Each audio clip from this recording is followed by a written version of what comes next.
Bonjour! Aujourd'hui, nous allons parler immigration, hein, oui, pour changer.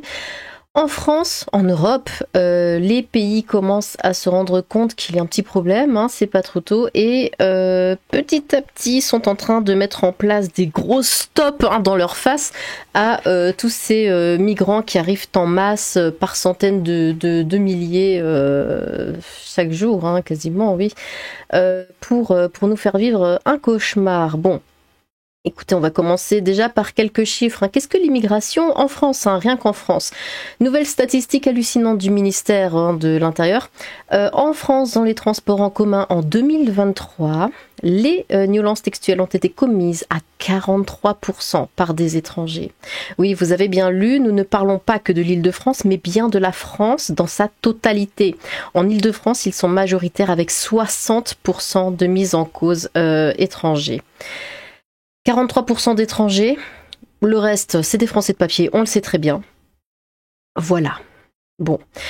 On essaye de faire des choses, hein. Ici, l'expérience à Paris dans le 15e, hein, l'expérience de mixité sociale entre familles de militaires hein, et familles plus modestes à quelques encablures de la Tour Eiffel vire à la catastrophe drogue, fusillade, zonard, délinquance, mortier. On essaye, voilà, même la mixité sociale, parce que vous savez, il y a toujours cette excuse de oui, mais ils sont dans des quartiers, pauvres, hein, voilà, ils sont entre eux, ils sont mis à l'écart, tout ça, c'est pour ça qu'ils se comportent n'importe comment. Bon, on les met avec des familles riches dans des quartiers riches. Ils se comportent n'importe comment. Écoutez, qu'est-ce que vous voulez dire à ça? Quelles sont vos excuses hein? Maintenant, je parle aux gauchistes. Hein. Quelles sont vos excuses maintenant? Qu'est-ce que quoi? Dites, on vous écoute. Si ce n'est pas dans le sang, c'est d'où ça vient? Parce que là, il n'y a pas l'excuse de oui, mais ils sont mis à l'écart, oui, mais ceci, oui, mais cela. Alors, je le dis là. Ce n'est pas l'endroit le problème, c'est eux, ils ont ça dans le sang. Ils sont comme ça, ils sont gnolants. De naissance, ils sont comme ça, voilà, ils ont été, éduqués, ils ont grandi avec la haine de la France, on peut les mettre où on veut, on peut leur donner autant d'argent qu'on veut, ils ne nous aiment pas, ils nous feront vivre un cauchemar constamment, peu importe leur situation. Et ça, au bout d'un moment, il faudrait quand même que ça rentre dans vos têtes. Par ici, nous avons, du coup, oui, la fermeture des frontières, ça commence avec la pâte à tartiner, hein, voilà, là c'est le gros message hein, qui vient de tomber anti-immigration. Donc là, vous savez, cette pâte à tartiner algérienne, El Mordjen, je sais pas quoi, vient d'être interdite en Europe. Donc c'est un truc qui vient de popper comme ça sur les réseaux sociaux, qui a fait beaucoup de bruit parce que ouais, mais elle est trop bonne, mais c'est tellement meilleur que le Nutella. Et puis nous, les Algériens, on est trop meilleurs que le monde parce qu'on a fait une pâte à tartiner. Bah, écoutez, on leur laisse hein, le peu qu'ils ont, hein, c'est pas grave. Donc voilà, il se trouve que cette pâte à tartiner qui avait fait beaucoup parler ces derniers jours est finalement interdite du coup en Europe. La raison officielle, l'Algérie ne fait pas partie de la liste des pays pouvant importer des produits contenant du lait. C'est pas du lait, simplement c'est du lait qui n'a pas été traité, tout le bordel, enfin bon, c'est voilà, ils ont pas les mêmes règles d'hygiène, ça on le sait, hein, en Algérie par rapport à l'Europe, et du coup ça ne passe pas. Ici ils mettent raison officielle entre guillemets parce que Serfia c'est des Arabes et du coup ils sont pas contents. Bon, les Arabes sur les réseaux disent que ouais, en fait la vraie raison, nous on la connaît, c'est parce que bah du coup Nutella n'est pas content, parce qu'on leur pique toute leur vente et tout. Ils y croient, hein, ils y croient réellement. Écoutez, le chiffre d'affaires de Nutella, c'est le PIB de l'Algérie, donc au bout d'un moment, arrêtez vos conneries, c'est pas parce que vous vendez 3 pots que ça y est. Hein. Encore un coup de Bardella qui était jaloux du prestige de l'Algérie. Hein. Oui. L'Europe est raciste. Les gens qui vont lancer un business parallèle sur Snap. Ça fait des années que son importation est autorisée, il décide que maintenant de l'interdire, la coïncidence en dit beaucoup. Bah oui, mais avant elle passait sous le radar. Hein. Mais là maintenant vous l'avez mise en avant et bah du coup les autorités se sont penchées là-dessus et ça passe pas. C'est Bardella qui a pris la décision ou quoi? L'Europe a dû avoir peur de vendre moins de Nutella. Ouais, voilà, et vous voyez, j'invente pas. Hein. El Mordjen, eux, ne reversent pas une partie des fonds à Israël. Et en plus, c'est un pays hostile, donc c'est logique. Ils ont le seum parce que ça tabasse le Nutella. Appelez-le c'est pas bon. Ouais, parce que ça s'appelle c'est bon en plus. Ouais, vraiment la marque, hein, c'est bon. C'est bon. Quand faut interdire des produits algériens, ça se fait directement. Quand faut interdire des produits provenant de colonies illégalement occupées, y a personne. Quoi. Empêcher l'Algérie d'exporter en Europe ce bijou de technologie de pointe va en réalité causer beaucoup de mal aux Européens, tant pis pour eux. La raison officielle, on la connaît tous. Bref. Écoutez, donc voilà, ils sont super fiers de leur pâte à tartiner. Qui est aussi dégueulasse que le Nutella, disons-le, c'est de l'huile de palme, c'est énormément de sucre, genre vous prenez le pot, la moitié, un peu plus, hop. Jusque là vous mettez du sucre, tout le reste vous mettez du gras, et voilà, ça donne c'est bon.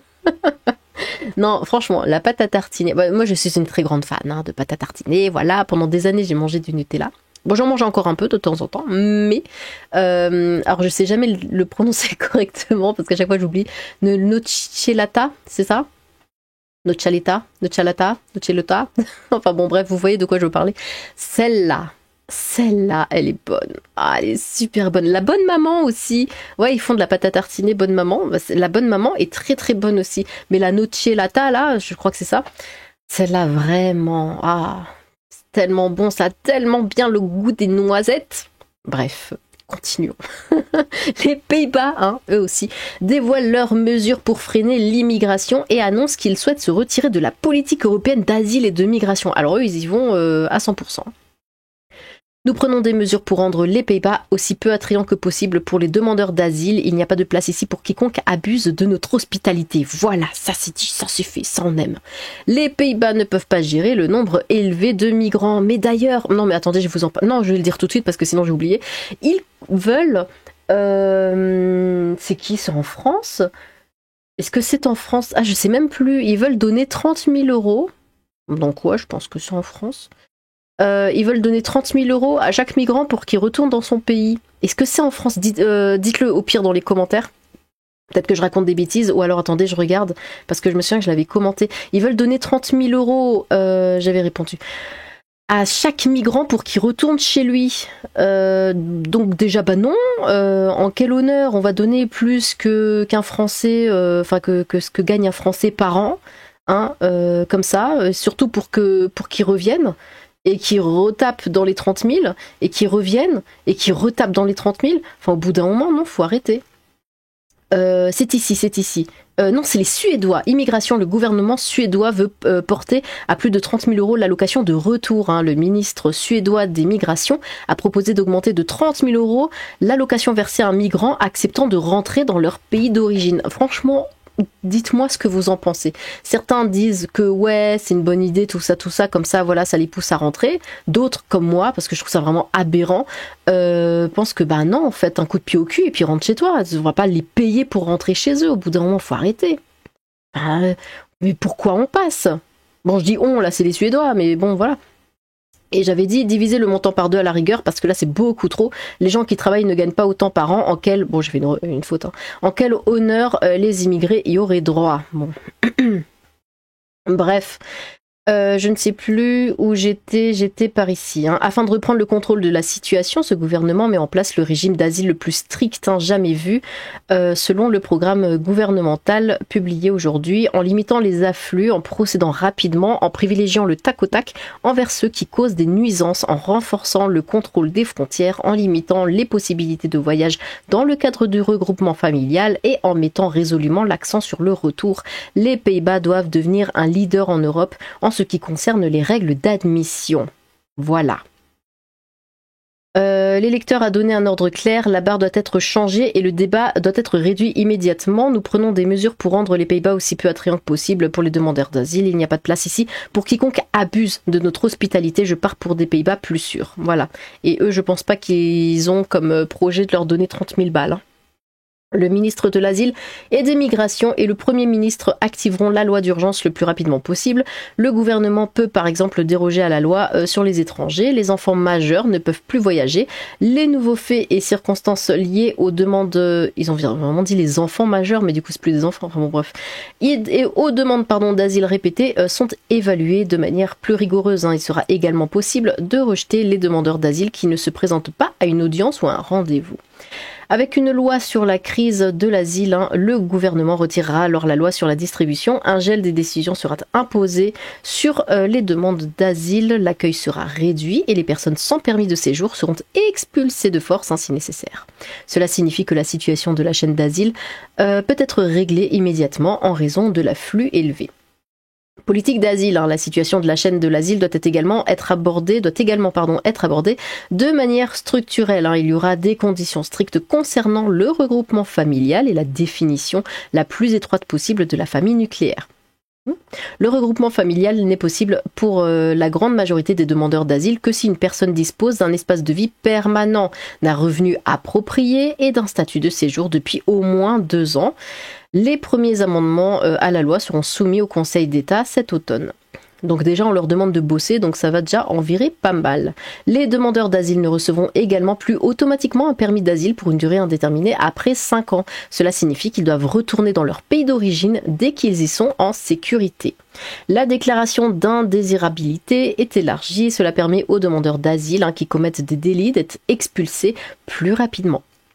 Ce gouvernement fera également savoir dès que possible à la Commission européenne que les Pays-Bas souhaitent se retirer de la politique européenne d'asile et de migration. Entre-temps, le ministre Faber travaille avec des pays européens partageant les mêmes idées et le contrôle aux frontières sera renforcé. Et oui, il faut en arriver là. Ça suffit d'avoir les bras grands ouverts en mode oui, venez chez nous. Parce que évidemment, l'immigration, c'est bien, Oui, c'est moi qui le dis. L'immigration, c'est bien. L'immigration, c'est bon pour un pays.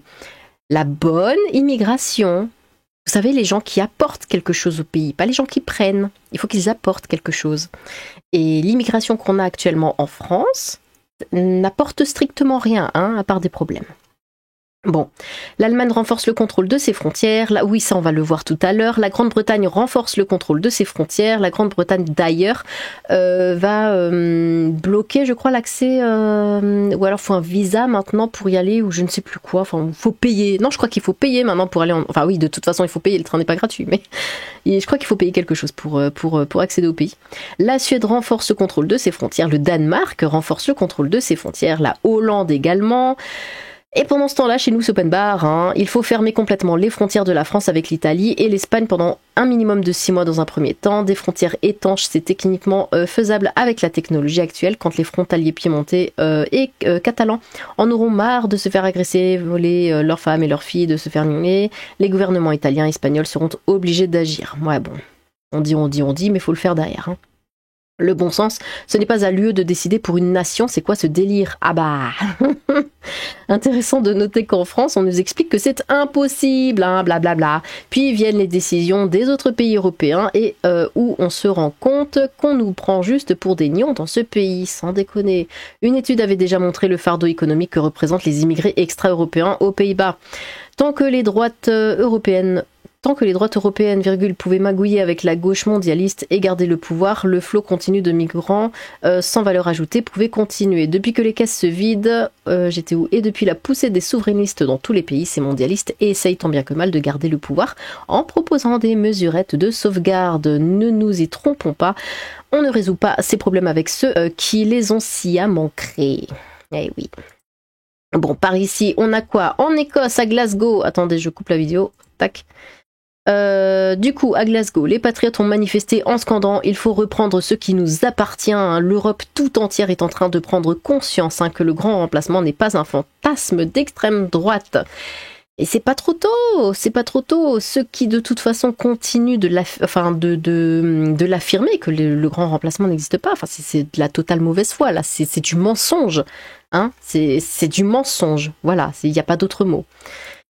Par ici, ministère de l'immigration, cessons de déléguer des missions régaliennes à des structures privées ou à des associations. On a le nouveau Premier ministre français, du coup Michel Barnier, qui souhaite créer un ministère de l'immigration. Alors du coup, ça ne plaît pas à tout le monde, évidemment. Amine Elbaï, juriste en droit public et chargé d'enseignement à l'université, plaide pour la création d'un ministère de l'immigration doté de compétences propres sous l'impulsion de Michel Barnier. On espère, je croise les doigts pour que ça se fasse. La nomination de Michel Barnier à Matignon ouvre une perspective de changement dans la gestion de la politique migratoire, une lueur d'espoir peut-être pour une France en quête de clarté et de fermeté dans la gestion de ces défis migratoires. Ce choix, attendu par une majorité silencieuse, mais toujours plus méfiante, doit marquer le début d'un sursaut politique. Il ne s'agit pas simplement d'apaiser les craintes légitimes des 11 millions d'électeurs du Rassemblement national, mais bien de rétablir la confiance d'un peuple dans ses dirigeants, de faire preuve d'autorité et de cohérence. Michel Barnier, par son parcours, sa stature européenne et sa capacité à parler sans détour, peut incarner cette figure capable de guider le pays vers des réformes structurelles. La France a trop longtemps tergiversé, trop longtemps fermé les yeux sur la question cruciale de l'immigration. Nous sommes aujourd'hui à un tournant décisif où l'immobilisme n'est plus une option. Il faut désormais agir avec lucidité, courage et détermination. Bon, après c'est assez long, mais voilà, on a compris un petit peu. Du coup, évidemment, ça fait des manifs, place de la République à Paris, pour dire non à la création d'un ministère de l'immigration par le nouveau Premier ministre Michel Barnier. Bon, bah voilà, on voit qu'il manifeste, évidemment, donc ça nous donne juste encore plus envie de créer ce ministère de l'immigration, donc merci pour la com'.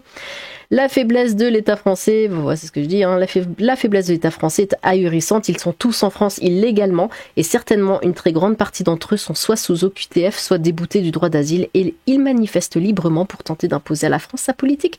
Mais oui, mais ça on le voit tout le temps depuis des années. Des gens, voilà, qui vont manifester, qui vont faire un bruit de dingue pour dire « Ouais, on est là illégalement, on n'a pas de papier, donnez-nous des papiers ». Dans n'importe quel pays, on enverrait la police, on les prendrait, ils sont tous ensemble, ils sont tous en groupe, on met un filet géant comme ça, et on les pêche comme ça, comme des thons, et hop, et c'est bon, et pouf dans l'avion, et pouf dans leur pays. N'importe où, ça se passerait comme ça. Mais nous, on est là, oui, ils sont pas contents, on va leur donner des papiers, comme ça ira mieux. Des clandestins arrivés illégalement qui veulent expliquer à leur hôte comment faire de la politique. On marche définitivement sur la tête dans ce pays. Expulsion immédiate de tous les clandestins avec femmes et enfants. Si vous vous demandez pourquoi vous êtes serrés dans le métro, mais ouais, mais franchement, ça c'est... Je sais pas si j'abuse. Dites-moi si vous pensez la même chose ou si vous ressentez, parce que c'est toujours un sentiment, n'est-ce pas, la même chose. Mais quand je vais dans un endroit et que je dois faire la queue, à chaque fois je vois, admettons il y a 20 personnes, 16 sont des étrangers et je me dis mais sans eux ça irait tellement plus vite, sans eux on aurait tellement plus de place, sans eux on attendrait tellement moins longtemps. Et à chaque fois je me dis ça, et partout, vraiment partout, je me dis mais c'est pas possible. Je suis dans le bus, admettons, et plus de la moitié, je sais pas, 60-70% du bus, mais quelquefois plus, parce que là je suis encore optimiste, c'est des étrangers, et je suis là mais sans eux on serait tellement plus à l'aise, ce serait tellement plus confortable. C'est incroyable la place qu'ils prennent partout. Bon, du coup, on en avait parlé tout à l'heure, vite fait, l'Allemagne va refouler à ses frontières les réfugiés illégaux. Berlin a indiqué avoir informé ses principaux voisins, dont la France, tandis que l'Autriche, tu te tais toi, que l'Autriche rejette une telle initiative. Et évidemment, toujours l'Autriche, jusqu'alors très très réticent à adopter une telle initiative, le gouvernement allemand d'Olaf Scholz, ah oui, non mais ça c'est la gauche, mais l'Allemagne, mais c'est des woke à la con, c'est incroyable. Vous allez à Berlin, écoutez, j'y étais là récemment, c'est la deuxième fois que j'y étais, la première fois ça allait, mais là c'était fou. Berlin, c'est une très très belle ville, vraiment c'est magnifique, mais c'est woke. Tous les deux pas, ça va pas, on voit des choses, on se dit mais qu'est-ce que c'est que ça, mais pourquoi ils laissent faire? C'est d'un wokisme fou. Enfin bon, et moi j'y étais que quelques jours, je suis vraiment pas restée longtemps, mais enfin voilà, on fait deux pas et on s'en rend compte immédiatement, c'est une ville, c'est invivable. Et d'ailleurs, j'avais raconté déjà cette petite anecdote, mais je vais la re-raconter. J'étais à une terrasse, je suis restée quelques jours, même pas une semaine, je précise. J'étais à une terrasse, mon sac posé sur la chaise, et il y a un arabe qui a essayé de me le voler. Voilà, en quelques jours. C'est fou. En quelques jours, déjà, j'allais perdre toutes mes affaires, mon porte-monnaie, machin, mais tout. Et est-ce que j'avais mon passeport? Non, mon passeport était resté à l'appartement. Mais vous imaginez s'il était parti comme ça avec mon sac? Voilà, en 2-3 jours, j'allais tout perdre à cause d'un étranger à la con. Voilà, ça c'est Berlin. Donc si vous allez à Berlin, faites gaffe, vraiment. J'ai l'impression que c'est même pire que Paris. J'en étais où? Donc Olaf Scholz a annoncé lundi ce qui constitue à ce jour la mesure la plus radicale de sa politique migratoire, le refoulement à ses frontières intérieures des réfugiés en situation illégale, et ceci pour une durée de 6 mois. Pourquoi que 6 mois? Bon. La ministre de l'Intérieur, Nancy Faeser, a plaidé pour des renvois efficaces qui feront suite aux quelques 35 000 refoulements opérés depuis octobre dernier. En particulier, c'est rien, 35 000 sur quasiment un an, mais bon. En particulier lors du championnat d'Europe de football. Pour cela, nous allons étendre nos contrôles temporaires à toutes les frontières terrestres allemandes, ce qui permettra de limiter davantage l'immigration irrégulière et de nous protéger des dangers aigus du terrorisme islamiste et de la grande criminalité, a déclaré la dirigeante social-démocrate. La mesure prendra effet à partir du 16 septembre. Ce faisant, cette dernière s'aligne en grande partie sur les revendications de la CDU qui mettait cette mesure dans la balance en échange de son soutien à un plan transpartisan de lutte contre l'immigration illégale. Un sommet en ce sens est attendu mardi en présence des présidents des 16 Länder du pays, notamment destiné à définir les modalités de ce plan. Réponse à l'attentat au couteau de Solingen. Politiquement, cette mesure se veut une réponse à l'émotion créée par l'attentat au couteau perpétré le 23 août à Solingen par un réfugié syrien de 26 ans dont la demande d'asile... C'est ça, c'est une attaque au couteau. Il s'est passé des milliers de choses en Allemagne, mais c'est cette attaque au couteau qui a fait qu'ils se sont dit « Oh oui, peut-être que... » C'est fou le temps qu'ils attendent. Après, je dis l'Allemagne, mais en France c'est pareil, on a des milliers d'attaques. Mais on hésite. Oui, peut-être que, on sait pas, on va attendre, ça va peut-être changer. Et, vous savez quoi, attendez. J'ai regardé récemment Mars Attacks. Bon, c'est un film que je connais très très bien, je le regardais souvent quand j'étais jeune. Mais là, ça faisait des années que je l'avais pas regardé. Et là, en le voyant, je me suis dit, mon Dieu, mais c'est l'Europe. C'est vraiment, vous savez, il y a les extraterrestres qui arrivent. Ils attaquent, ils tuent tout le monde. Et ils attaquent, et ils attaquent. Et... Sauf que le gouvernement américain est toujours là à dire non, mais c'est peut-être une erreur, peut-être qu'on s'est mal compris, en fait ils sont gentils, c'est juste que voilà, nous on a fait ceci donc ça les a énervés. Et les extraterrestres attaquent encore, ils disent ah mais on a peut-être fait ça et du coup on s'est encore mal compris, ça les a encore énervés, donc faut être compréhensif et faut les accueillir quand même. Je me suis dit, mais c'est nous, c'est tellement ce qui se passe. C'est exactement ça. Et en fait, ils attendent qu'il y ait je sais pas combien de morts pour ensuite se dire, bon, faudrait peut-être riposter au bout d'un moment, mais pas trop non plus. Ah là là. Je sais plus où j'en étais du coup. Le pays d'origine par lequel il était... attendez, je vais recommencer... Ici, l'attentat au couteau, oui, dont la demande d'asile devait être initialement le Syrien, oui, traité par la Bulgarie, le pays d'origine par lequel il était entré dans l'espace Schengen, revendiqué par l'État islamiste, l'acte terroriste, avait fait 3 victimes. Dans la foulée, le gouvernement allemand avait dans un premier temps légiféré sur l'usage des couteaux, puis organisé un premier charter de rapatriement vers l'Afghanistan. À 2 semaines d'une nouvelle élection régionale dans le Brandebourg, où l'AfD fait la course en tête, après avoir remporté un scrutin en je racontais n'importe quoi, Thuringe, le chancelier s'efforce de donner des gages à une opinion publique inquiète, soulignent les politologues. Après l'attaque de Solingen, l'extrême droite avait pour sa part réclamé un arrêt total de l'immigration pour une durée d'au moins 5 ans. Voilà, c'est ça qu'il faut faire. Mais non, eux, ils arrêtent un petit peu pendant 6 mois. Bon. Les alliés libéraux d'Olaf Scholz se montrent également favorables à des mesures de refoulement. Et dis donc, à l'inverse de la branche jeunesse des Verts, outre-Rhin, des doutes émergent néanmoins sur la légalité de mesures d'expulsion prises à l'initiative d'un État membre. L'UE prévoit le principe de libre circulation, tandis que les règlements de Dublin stipulent que les demandes d'asile doivent être instruites par l'État d'arrivée des réfugiés au sein de l'espace Schengen. Dès lundi, Berlin a notifié la Commission européenne de sa décision et informé ses voisins, dont la France, le Luxembourg, les Pays-Bas, la Belgique et le Danemark, a indiqué Nancy Faeser. Depuis près d'un an, de simples contrôles aux frontières de la Pologne, de la République tchèque, de l'Autriche et de la Suisse ont également été réinstaurés. Refus autrichien, parce que évidemment, il faut toujours qu'il y en ait un dans le lot qui fasse chier. Le cas échéant, un état d'urgence pourrait être invoqué par l'Allemagne pour justifier ces mesures. L'Autriche a néanmoins rejeté l'initiative de son voisin. Vienne n'acceptera pas les personnes refoulées d'Allemagne. Il n'y a aucune marge de manœuvre, a aussitôt répliqué le ministre autrichien de l'Intérieur Gerhard Karner, alors que l'extrême droite est favorite des élections législatives qui se dérouleront en Autriche le 29 septembre. Ah, d'accord, refus dans ce sens. Je croyais qu'ils refusaient de faire partie de la politique migratoire, mais en fait non, ils sont encore pires. En 2023, l'Allemagne avait adressé près de 75 000 demandes aux autres États membres afin que ces derniers reprennent sur leur sol. Mais c'est incroyable, hein.